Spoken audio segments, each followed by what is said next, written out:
In the shadows of Cambodia's glittering skyline, one man built an empire so vast that it fooled governments, banks, and even the world's top regulators. His name is Chen Zhi, or as he prefers to be called, Vincent, the mysterious billionaire behind Prince Group. To the public, he was a philanthropist, a symbol of Cambodia's economic rise. But behind the scenes, US prosecutors say he masterminded one of the largest scam and money laundering networks in modern history, a machine fueled by forced labor, human trafficking, crypto fraud, and political protection. In October 2024, the US Department of Justice unsealed a 68-page indictment freezing 127,271 bitcoins, worth nearly $15 billion, and naming 146 individuals and companies tied to Chen Zhi's empire. His network stretched from Phnom Penh to Hong Kong, Singapore, Taiwan, Dubai, and London, a web of shell companies, luxury real estate, and hidden offshore accounts. For years, it operated in plain sight, protected by influence and fear. But when investigators traced the money trail, they found something far darker than financial crime. They uncovered a human supply chain of pain, run like a corporation and shielded by power. How did Chen Zhi, once a Chinese hacker from Fujian, rise to become the prince of scams? And how close did he come to rewriting the rules of global finance before it all collapsed? This is the untold story inside the $15 billion network behind Cambodia's prince. The story begins in the port city of Sihanoukville, where the air hums with the constant buzz of generators behind high walls and barbed wire. Inside these compounds, known locally as scam zones, thousands of men and women from China, Vietnam, Thailand, and the Philippines were trapped in what US investigators later called a modern slavery network. They had come chasing promises of high-paying tech jobs, only to find themselves imprisoned, beaten, and forced to commit online fraud. Behind this system stood Prince Group, founded by Chen Zhi, the man the US Department of Justice describes as the mastermind of the world's largest investment fraud scheme. The indictment filed in Brooklyn Federal Court details how Chen's organization built its fortune by exploiting digital deception and human despair. Workers were forced to run pig butchering scams, where they seduced victims online, convinced them to invest in fake crypto platforms, and funneled the stolen money into Bitcoin wallets linked to Chen Zhi's companies. Those who refused were starved, electrocuted, or sold to other compounds. The US Treasury's organizational chart later revealed an entire hierarchy of criminal operations: crypto accounts managed through Hong Kong, assets shifted through Singapore, and executives bribing government officials to shield operations inside Cambodia. Witnesses said Chen Zhi's network was so deeply embedded with local power that police raids were always tipped off in advance. Reporters found photos of rooms lined with hundreds of smartphones, phone walls, used to chat with unsuspecting victims worldwide. The proceeds were massive. Between 2016 and 2022, Prince Group's illegal gambling and fraud operations generated more than 5 billion RMB in illicit profits, according to documents from China's Ministry of Public Security. To the outside world, Prince Group looked legitimate, a conglomerate investing in real estate, banking, and infrastructure, praised by officials for its role in Cambodia's economic boom. But the truth lay in the faces of trafficked workers who escaped. Survivors spoke of guards carrying electric batons, surveillance cameras watching their every move, and punishment cells where people disappeared for days. Every click, every crypto transaction, every fake romance message was part of a vast industrial system of exploitation, all flowing upward to Chen Zhi's circle of loyal executives. When the US and UK finally imposed joint sanctions, they didn't just target the man, they dismantled an empire. 146 entities across Cambodia, Hong Kong, Singapore, and the British Virgin Islands were frozen. Yet, what stunned investigators wasn't just the scale of the crime, it was the sophistication of the cover-up. Chen Zhi had transformed human trafficking and fraud into a corporate model, wrapped in the language of investment and development. He built luxury skyscrapers to legitimize his profits and donated schools to wash his image clean. Behind every act of charity was blood money, transferred, layered, and laundered through offshore companies until no one could trace it. But one city, above all, became the beating heart of his financial empire, Hong Kong. That's where the trail of Bitcoin, shell companies, and secret real estate would finally expose just how far his network reached. If Sihanoukville was where Chen Zhi's empire bled its victims dry, then Hong Kong was where he washed the money clean. In the heart of Tsim Sha Tsui, at 68 Kimberley Road, stood a glass and steel office tower that looked like any other corporate hub. But inside, investigators discovered it was the nerve center of a global laundering network worth billions. Every company tied to Prince Group's Hong Kong operations, from real estate and private equity to luxury goods and crypto investments, was registered at this single address. The building, valued at $3 billion US $385 million, was officially owned by a holding company.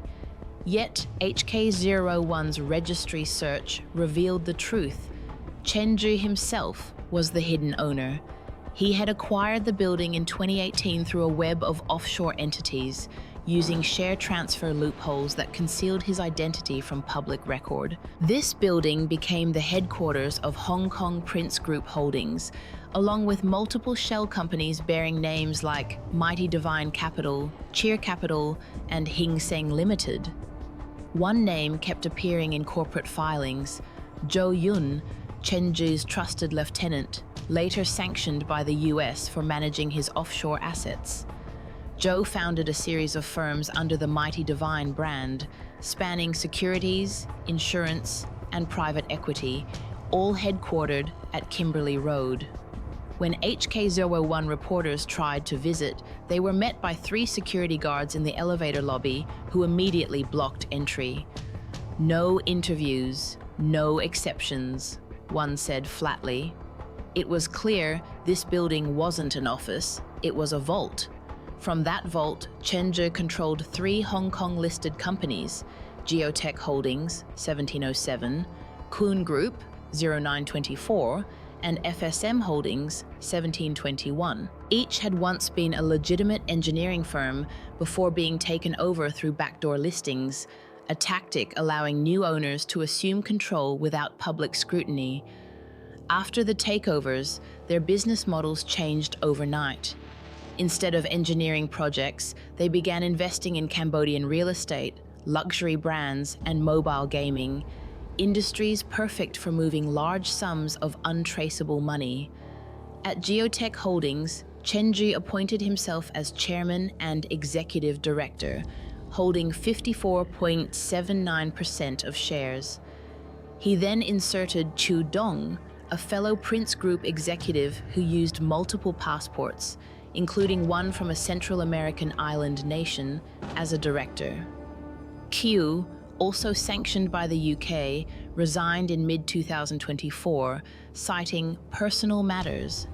In reality, Western regulators were closing in. The second company, Kuhn Group, a Singaporean firm, fell into Chen's hands in January 2023, giving him a 55% stake. The third, FSM Holdings, was controlled by Lee Thet, Prince Group's chief financial officer, a 30-year-old tycoon holding Cambodian and Vanuatu passports. Lee's name appeared in both US and UK sanctions lists, accused of overseeing the group's crypto and gaming fronts. One company, Hing Seng Limited, was singled out in the indictment for operating an underground banking system, moving $60 million to a crypto mining firm in Laos, and paying millions for Rolex watches and Picasso paintings for executives' spouses. The structure was deliberate, No single entity appeared directly tied to Chen, but all roads led back to Kimberley Road. Even more shocking was the discovery that Chen's companies mortgaged his luxury assets in Hong Kong to finance short-term loans, repaying them within months. Such rapid transactions, often involving HK $600 million US $77 million or more, suggested large-scale layering, a classic money laundering stage. The crown jewel of Chen's Hong Kong portfolio, however, wasn't an office, it was a mansion. Nestled atop Mount Nicholson Road, the ultra-luxury enclave favored by Hong Kong's richest families, stood a villa worth $1.3 billion US $167 million. Purchased through a British Virgin Islands company in 2016, the sale documents were signed by a middle-aged man living in Tung Chung public housing, a front. Only 9 years later did investigators confirm the real owner, Chen Zhi. He paid the entire sum up front, then used the property as collateral for high-value loans before clearing them within months. Financial analysts called it classic capital cycling, used to justify large inbound funds. By 2025, the Hong Kong Securities and Futures Commission, SFC, and the Hong Kong Stock Exchange, HKEX, were quietly probing the three listed companies.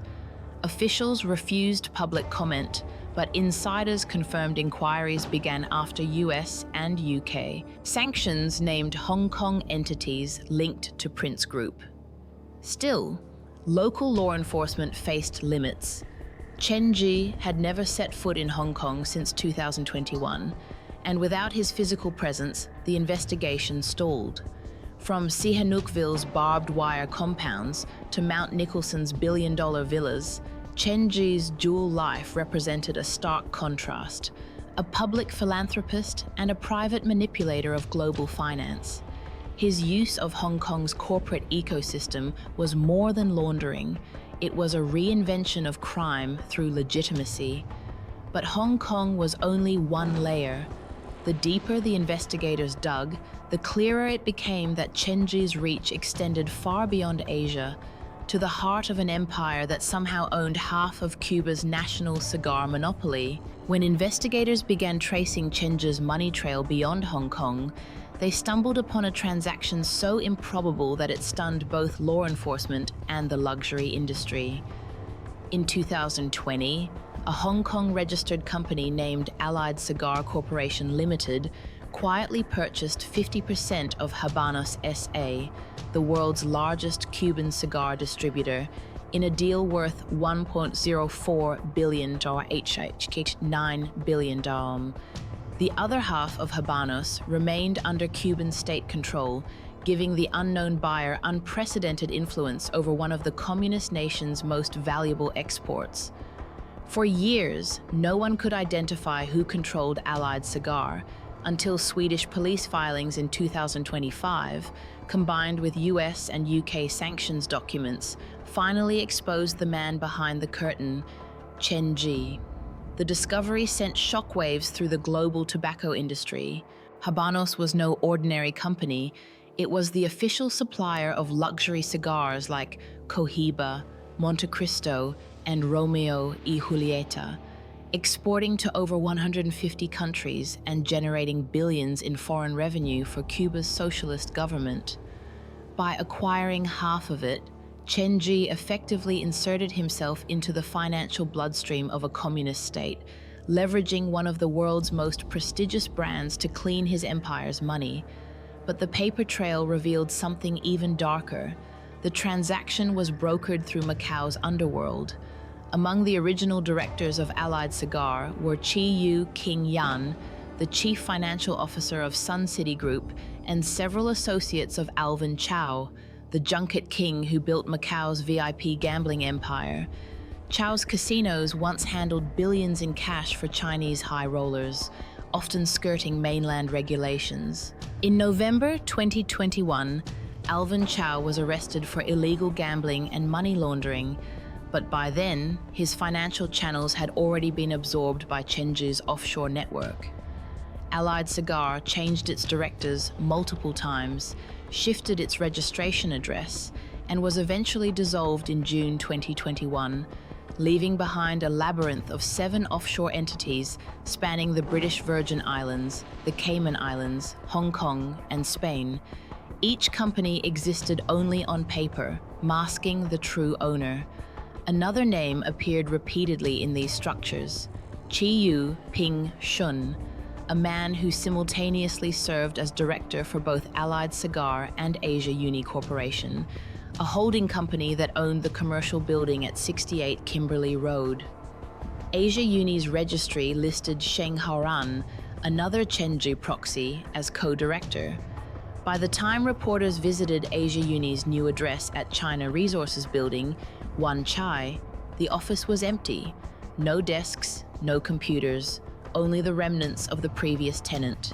Yet the company continued to exist legally, holding stakes in cigar exports and luxury real estate worth hundreds of millions. The connection between Chen Zhi and Macau's triad networks soon became undeniable. Documents obtained by HK01 and the Organized Crime and Corruption Reporting Project, OCCRP, linked Chen to Wan Kwok Koi, better known as Broken Tooth, a former 14K triad boss turned businessman. Wan had previously launched the Hongmen Special Economic Zone in the Pacific nation of Palau, alongside plans for a cryptocurrency called Hong Coin. He was sanctioned by the US Treasury in 2020 for drug trafficking, fraud, and human exploitation. The very intermediaries who facilitated his deals in Palau, most notably Wang Guodan, known locally as Rose Wang, also appeared in Chen Zhi's corporate network. Through Macau's gambling system, Palau's offshore havens, and Cuba's cigar monopoly, Chen Zhi had created something unprecedented: a tri-continental laundering mechanism that merged vice, politics, and luxury. Cigars were ideal vehicles, high value, easily traded, and globally respected. The profits flowed from Havana to Hong Kong, passed through shell companies in Spain and the Caribbean, and emerged as clean capital used to buy art, jewelry, and property. For years, this scheme evaded detection because it looked legitimate. Chen Zhi traveled with diplomats, accompanied Cambodia's Prime Minister Hun Sen on official visits, and posed for photos with Cuban officials, including Esteban Lazo Hernandez, the president of Cuba's National Assembly. To outsiders, he was a bridge between nations. In reality, he was a conduit for criminal finance. It wasn't until 2025 that investigators obtained a corporate ownership chart from Sweden, revealing the full 7-layer structure linking Chen Zhi to Habanos. At the top sat a British Virgin Islands shell. Beneath it, cascading companies in Hong Kong, Spain, and Macau, each serving as a financial buffer. It was designed like a maze, one investigator remarked. Every time you thought you found the end, there was another door. By the time the trail surfaced, Allied Cigar no longer existed. Its records were erased, its directors resigned, and its profits quietly redistributed through offshore accounts. Yet, the damage was done. Chen Zhi had successfully infiltrated Cuba's state economy, used triad-backed capital to buy legitimacy, and funneled his criminal proceeds into one of the world's most elite markets. But the deeper investigators went, the more disturbing it became, because Chen Zhi's ambitions weren't limited to business. His empire was expanding towards something far more dangerous: an island near a US military radar base, hidden in the Pacific, and leased for almost a century. While the cigar empire connected Chen Zhi to Cuba and Macau, another part of his empire stretched deep into the Pacific Ocean, where secrecy was currency and politics were for sale. At the center of this web stood a small island nation few had ever heard of: Palau. In 2018, through a company called Grand Legend, Chen Zhi managed to secure a 99-year lease on Nierbelas Island, an uninhabited paradise located just north of Koror, Palau's largest city. The price? USD 1 million, or roughly HKD 7.8 million, a sum so absurdly low that investigators later described it as a diplomatic bribe disguised as business. But the true danger wasn't the price. It was the island's location, only a few miles from a US military radar facility, one of Washington's most strategic surveillance stations in the Pacific. The broker who made the deal happen was Wang Guodan, also known as Rose Wang, the vice president of the Chinese Association in Palau. She was no ordinary intermediary. For years, Wang had acted as a fixer between Chinese businessmen, Palauan officials, and triad-linked investors. She had even facilitated meetings between Wan Kwok Koi, Broken Tooth, the former 14K triad boss, and Palau's then-president Thomas Remengesau. In 2020, the US Treasury sanctioned Wan for drug trafficking, human exploitation, and illegal gambling, yet his associates continued to move freely through Palau's government circles. Documents later confirmed that Grand Legend, the company leasing Nirbelas Island, was partially owned by Chen Zhi, holding a 37.5% stake. What emerged next blurred the line between corruption and geopolitics. The Organized Crime and Corruption Reporting Project, OCCRP, revealed that between 2018 and 2019, waves of young Chinese workers arrived in Palau to run cross-border online gambling and telecom fraud from abandoned buildings. Local police raided the sites, uncovering evidence that the operations were connected to Wan Kwok Koi's Hongmen Special Economic Zone, a scheme designed to build casinos and issue a triad-backed cryptocurrency known as Hong Coin. The project's public justification was to promote trade between Asia and Palau. In reality, it was a shadow state, one that tied criminal finance, cyber fraud, and digital currency together. When Palau's government began pushing back, Wang Guodan was declared an undesirable alien in 2022 for her role in bringing Wan's network to the island. But her expulsion was quietly overturned after an appeal. She remained in Palau, running a chain of hotels and restaurants, and insisted she had no connection to Chen Zhi or Broken Tooth. Yet registry records told a different story. Her name appeared in documents linking Grand Legend, Wan Kwok Koi's Palau enterprises, and Chen Zhi's offshore companies.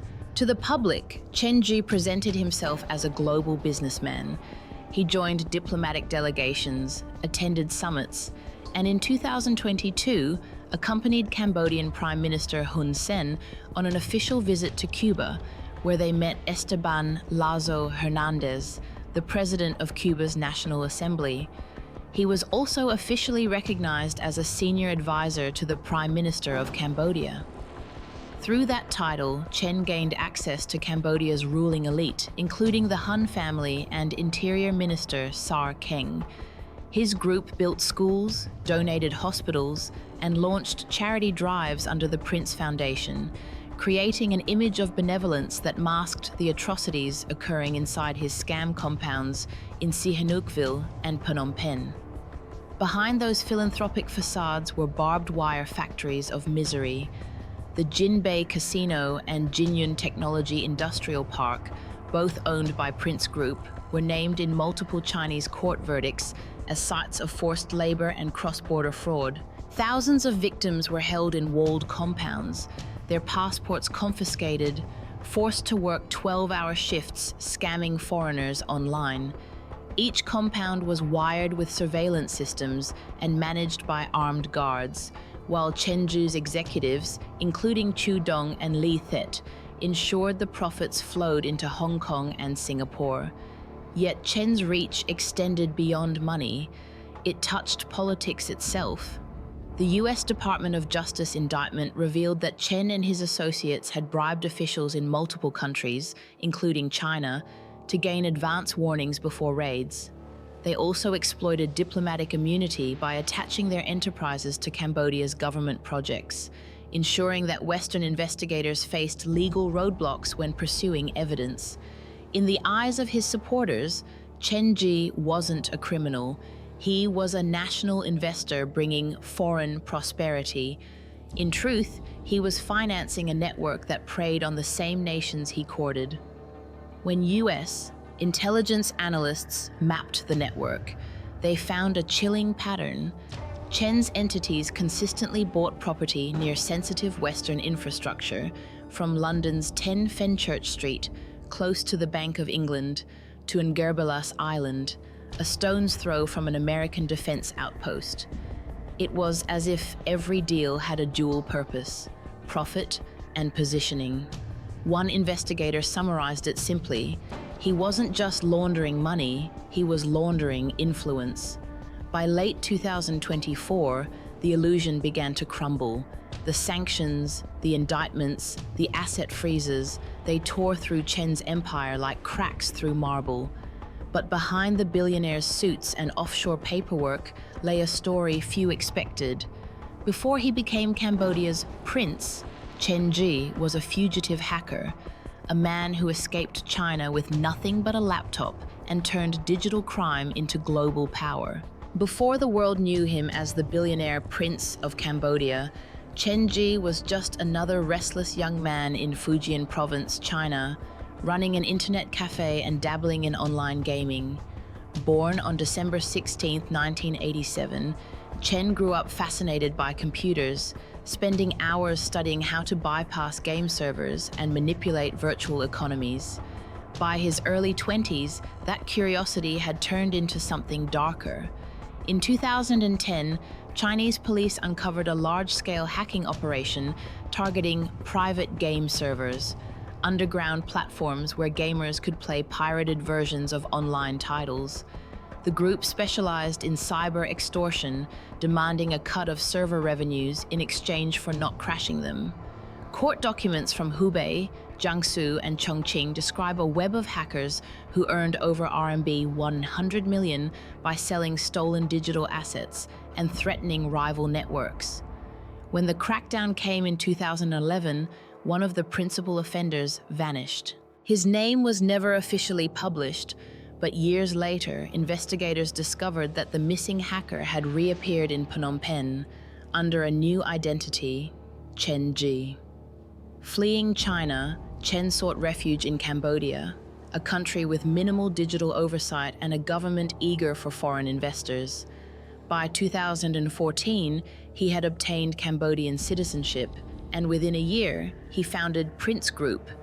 What began as a modest real estate venture soon expanded into banking, construction, casinos, and telecommunications, mirroring the diversification of China's state-backed conglomerates. He presented himself as a symbol of Cambodia's modernization, young, ambitious, and fluent in the language of global investment. The government welcomed him with open arms. Through large donations and joint projects, Chen cultivated ties with Cambodia's elite, especially Interior Minister Sar Keng and his son, Sar Sokha. Together, they launched the Jinbei Group, which operated some of Sihanoukville's largest casinos, including the infamous Jinbei Casino, later named in both US and Chinese investigations as a center for human trafficking and online gambling. As his wealth ballooned, Chen Zhi sought legitimacy through public philanthropy. The Prince Foundation announced massive donations to build schools, hospitals, and scholarships for students. His company headquarters in Phnom Penh, completed in 2019, became a symbol of Cambodia's economic rise, a gleaming high-rise designed by China State Construction, the same firm that built Belt and Road landmarks across Asia. In official press releases, he appeared beside dignitaries, smiling modestly, hands folded, the picture of corporate respectability. Yet inside the same building, operatives managed crypto accounts and digital wallets used to transfer proceeds from forced labor scam compounds. Between 2016 and 2022, China's Central Political and Legal Affairs Commission reported that Prince Group's network generated RMB 5 billion through illegal gambling and fraud, targeting Chinese nationals and laundering the proceeds through offshore subsidiaries. In 2020, Beijing's Public Security Bureau created the May 27th Task Force under the National 122 Mechanism Office, specifically to dismantle Chen's operations. But every attempt to intercept him failed.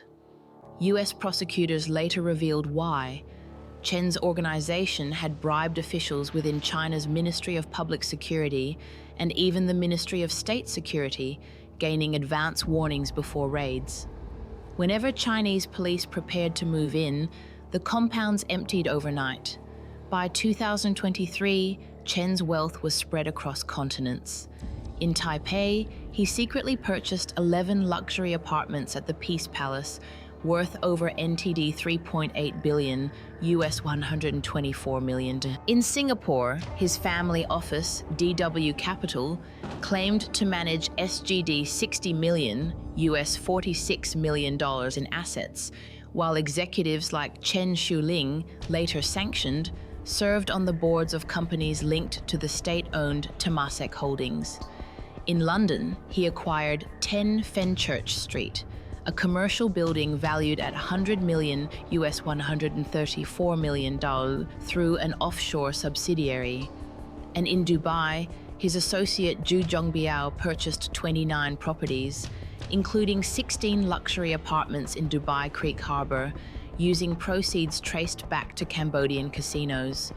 Even as Western governments froze assets and filed charges, Cambodia's Ministry of Interior maintained that Prince Group complied with all local laws. Officials denied Chen's involvement in fraud, insisting that he was merely an entrepreneur unfairly targeted by foreign politics. Meanwhile, reports of suicides, abuse, and torture within Sihanoukville's scam compounds continued to surface. Survivors described being locked in windowless rooms, sold between syndicates, or forced to drain crypto wallets of foreign victims under the threat of death. Every transaction, they said, fed the prince. To many in Phnom Penh, Chen Zhi became untouchable. His connections ran too deep, his donations too public, his money too essential. When Hun Sen stepped down in 2023, handing power to his son Hun Manet, Chen retained his title as advisor to the Prime Minister, attending official ceremonies as though nothing had changed. Yet outside Cambodia, the image had shattered. The US Department of Justice called his operation the single largest investment fraud network ever uncovered. The UK Treasury labelled his empire a transnational criminal organisation built on deceit, exploitation, and state protection. In the end, the hacker who once sold stolen data had built a global machine that trafficked not just money, but human lives. From a small internet cafe in Fujian to a billion-dollar office in Phnom Penh, Chen Zhi mastered the art of transforming crime into credibility.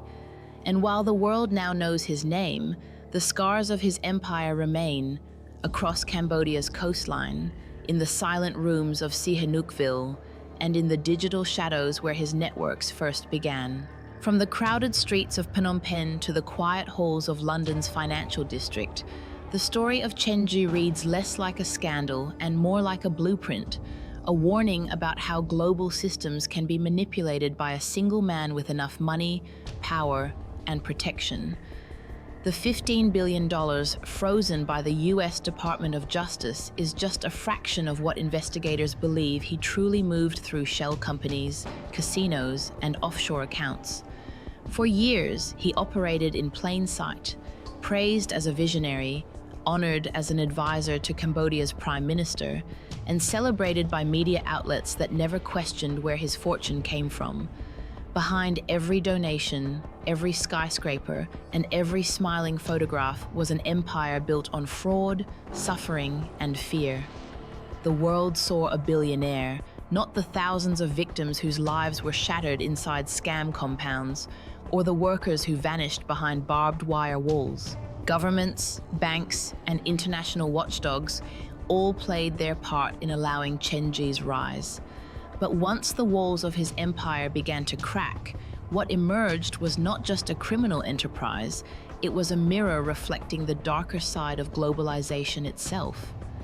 Today, as Hong Kong, Singapore, and London continue investigating the remnants of his network, one question lingers. How many more like him are still hidden behind legitimate corporations, waiting to be exposed? The rise and fall of Cambodia's so-called prince isn't just about money, it's about the invisible architecture of crime that thrives when power, politics, and profit intersect.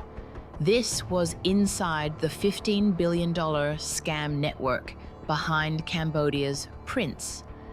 Subscribe for more investigations into the hidden empires shaping our world, because every fortune has a story and some are written in blood.